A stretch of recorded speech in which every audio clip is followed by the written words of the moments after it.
Triangulation. La manipulation préférée du narcissique. La triangulation, c'est créer des triangles dans les relations. On fait souvent appel à des personnes avec des troubles de la personnalité, narcissiques, sociopathes, psychopathes. Des gens qui ne peuvent pas établir des relations saines. Ils ont besoin d'une autre personne pour leur objectif. Pour des objectifs de contrôle et de maintien d'une personne à ses côtés. Comment agit le narcissique? Comment il attire sa victime? Pourquoi et que se passe-t-il ensuite? Et la première chose à laquelle il faut prêter attention est que les narcissiques sont des personnes très observateurs. Ils choisissent toujours soigneusement, disons, leurs victimes. Ils mettent en valeur des personnes bienveillantes, ouvertes, sincères et prêtes à aider.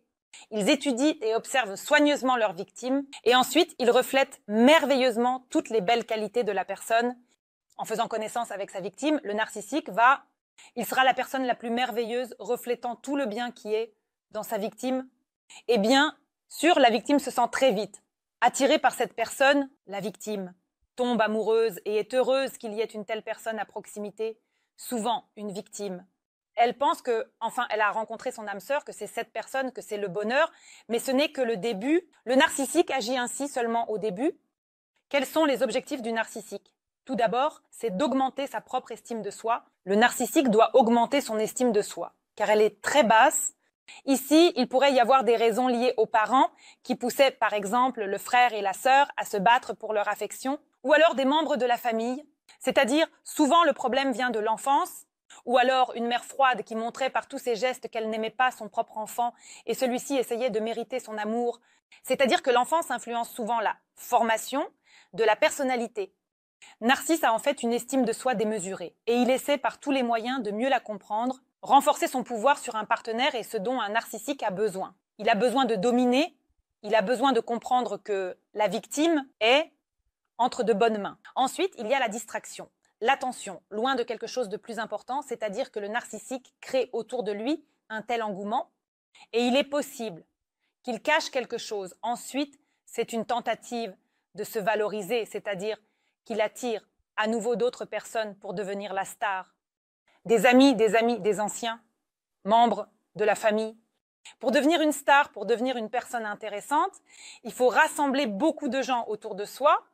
C'est-à-dire que cet engouement est perçu comme si la personne était vraiment merveilleuse, intéressant, bon, gentil, il faut se battre pour lui. C'est-à-dire que le narcissique crée cela autour de lui. Cet engouement attire les gens vers lui de différentes manières. Et alors, la victime veut se battre pour rester près de lui. De plus, provoquer un partenaire dans une querelle est l'une des tâches du narcissique, un divertissement supplémentaire pour combler le vide. Pour le narcissique, ce jeu est très proche. C'est-à-dire qu'il agit ainsi avec sa victime en provoquant le partenaire à se sentir offensé et à se divertir pour combler le vide. On peut même regrouper cela en un seul point. D'abord, il provoque le partenaire à se sentir offensé. C'est-à-dire qu'il crée lui-même la situation et convainc le partenaire qu'il est en faute. Il peut y avoir du gaslighting ici. Et le partenaire commence déjà à douter de sa propre santé mentale. Que fait le narcissique à ce moment-là? Il attire d'autres personnes qui disent « oui, oui, t'as vraiment tort ». Et déjà le partenaire, victime, pense « oui, je fais vraiment mal ». Si tout le monde autour de moi pense que je fais quelque chose de mal, je fais quelque chose de mal. Donc, il y a quelque chose qui ne va pas avec moi. Et une personne adéquate, en bonne santé, commence à douter d'elle-même, de sa santé mentale. Dans son comportement, il commence à penser qu'il y a quelque chose qui ne va pas avec lui, qu'il y a quelque chose de mauvais chez lui. Donc, au moment où le partenaire, victime, ressent de la froideur, il se sent mal. À ce moment-là, le narcissique se régale, puis il attire à nouveau le partenaire vers lui, c'est-à-dire encore un aperçu de quelque chose de bon dans la vie, et encore, la victime pense que tout va bien, que tout est parfait. Mais cette période ne dure plus aussi longtemps qu'au début. Et encore, des tiers apparaissent, une nouvelle dispute est provoquée. Et tout va encore mal. Donc, la tâche principale du narcissique, c'est le contrôle, l'attention et l'admiration. Il est important pour lui. Voici, c'est pas de ces 3 points, il doit contrôler sa victime. Il a besoin de l'attention non seulement de la victime, mais aussi d'autres personnes. Il a besoin d'être adoré. Et il y parvient. Quand il tient sa victime en laisse, c'est-à-dire qu'elle ne peut plus s'éloigner de lui, elle a peur de perdre une personne aussi merveilleuse. Autour de lui, il y a tout un engouement.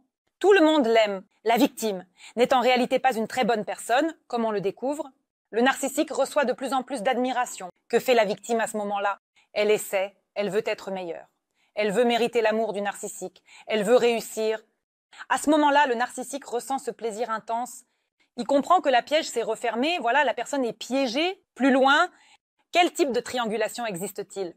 C'est-à-dire, qui attire-t-il dans ces triangles? Le narcissique est le premier nous, ami, c'est-à-dire que le narcissique attire dans la relation une autre femme, une collègue ou une amie, une connaissance ou une ex, et il dit non, non, nous ne sommes que des amis, mais il provoque en réalité cette personne, par exemple cette femme-là, pour qu'elle s'attende à quelque chose de plus, il l'attire et crée ainsi une concurrence. Le partenaire commence à s'inquiéter à ce moment-là.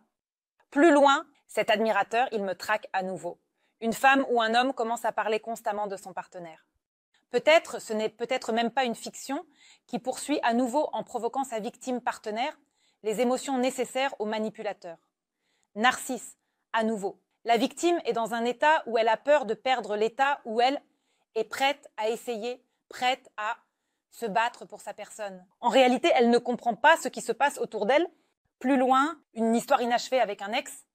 Tous les narcissiques ont ce genre d'histoire et ils ne coupent pas délibérément tous les liens. Et oui, toutes ces histoires inachevées avec des ex qui durent, continuent, pendant un certain temps, là, ce sont probablement des gens avec des troubles, avec des narcissiques ou des psychopathes. Donc, si vous voyez que la relation semble ne pas être terminée avec les ex, votre partenaire manipulateur, le narcissique, parle constamment du fait que son ex a appelé, s'est renseigné sur comment ça va, c'est-à-dire qu'il tire délibérément cette personne dans la relation. C'est nécessaire pour avoir plus de contrôle sur vous. Plus loin, c'est un petit oiseau dans les mains.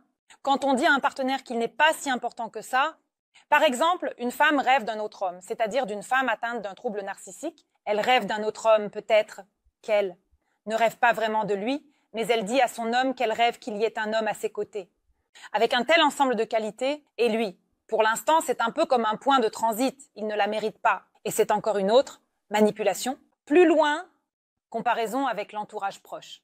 Pas en faveur du partenaire, c'est-à-dire, cela peut être des amis, des connaissances, des proches et des membres de la famille, c'est-à-dire que c'est fait exprès, encore une fois, pour que le partenaire ait peur, peur de perdre une si belle personne. Ce narcissique, il rabaisse délibérément l'estime de soi, piétine la personnalité. Et en fait, après une relation avec un narcissique, après ces triangles, une personne a vraiment besoin de beaucoup de temps pour récupérer, parce que les relations, des relations saines, c'est toujours une question d'absence de tiers. C'est toujours une relation où deux personnes résolvent certains problèmes, certaines difficultés, arrivent à certains compromis, où elles discutent, où elles prennent en compte les sentiments de l'autre, quand il n'est pas nécessaire de recourir à des manipulations, parce que ce n'est pas nécessaire. Quand il y a de la sincérité. Dans une relation, c'est ça, des relations saines, mais regardez attentivement vos relations. Si vous vous retrouvez dans une relation où il y a constamment des tiers qui apparaissent, regardez, quand une personne disparaît, est-ce qu'une nouvelle personne n'apparaît pas? Ne ressentez-vous pas de douleur dans ces relations? Ou est-ce que tout cela est fait spécialement pour vous, pour que vous ayez peur de perdre, pour que vous soyez complètement sous le contrôle et le pouvoir de ce narcissique? Et il peut aussi y avoir ce type, comme une personne influente, un membre de la famille, un parent se rapproche et par exemple, une fille raconte à son copain que ses parents sont contre. Peut-être qu'il y a une part de vérité là-dedans, mais souvent, la vérité n'est pas du tout présente. C'est-à-dire qu'il a été spécialement inventé pour qu'un partenaire puisse essayer, conquérir, faire tous les efforts, c'est-à-dire rattraper le narcissique, il faut qu'il soit rattrapé. Souvent, des situations sont inventées, les narcissiques créent beaucoup de rumeurs, ils mettent souvent les gens en conflit, c'est-à-dire qu'ils construisent des relations avec un partenaire dans ce triangle en impliquant une amie. Par exemple, un homme narcissique raconte à sa femme ce que dit cette amie, alors qu'il n'y a peut-être même pas eu de conversation. Puis, il transmet les mots de réponse de son partenaire à cet ami. Ils obtiennent ça. Le moment de plaisir, il se délecte de ce contrôle. J'ai déjà dit qu'un narcissique a besoin de contrôle, d'attention et d'adoration. C'est ce qu'il obtient, ce qu'il veut. À ce moment-là, il est heureux quand il y a un certain nombre de personnes autour de lui qui l'adorent. Il peut les contrôler toutes, enfin pas toutes, mais un certain nombre de personnes parce que lui, disons, a étendu ses réseaux. Et il reçoit beaucoup d'attention. À ce moment-là, il a l'impression d'être au sommet et il veut rester au sommet, l'objectif, et de susciter la jalousie et l'insécurité chez le partenaire. C'est-à-dire qu'il provoque la jalousie chez son partenaire. L'estime de soi du partenaire chute, le partenaire, est en insécurité. Il est déjà un partenaire en général. Étant dans une relation à long terme avec un narcissique, il pense qu'il l'est en général. Il ne mérite rien de bon dans cette vie et doit adorer ce narcissique parce que c'est une personne merveilleuse. Il doit faire des efforts pour maintenir la relation et au final, cette victime se retrouve piégée dans de telles relations. Elle essaie de dépenser toute son énergie et ne trouve pas le bonheur.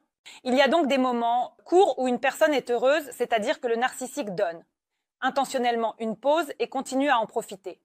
Il a aussi besoin de créer l'illusion de popularité et de demande.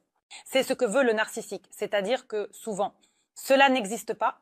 Il n'est pas demandé, il n'est pas populaire, mais il crée une illusion, il invente, il dit.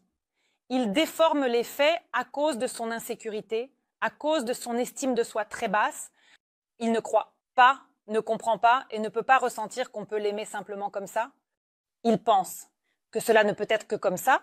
Pour que son partenaire soit à ses côtés, il faut contrôler ce contrôle, renforcer et rabaisser l'estime de soi du partenaire. Une personne qui se retrouve dans ces relations, au début, nous avons dit que ce sont des gens bienveillants, réceptifs, doux, qui sont prêts à aider, peu souvent.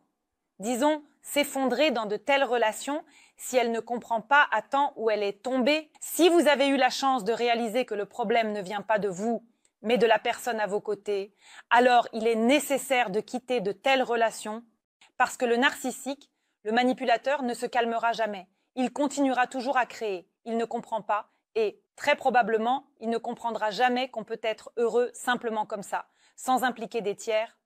C'est tout pour cette vidéo, c'était moi, Aliza Vardomskaya. J'espère vos likes et vos abonnements. Écrivez dans les commentaires ce que vous aimeriez discuter dans mes nouvelles vidéos. N'oubliez pas de cliquer sur la cloche et à bientôt.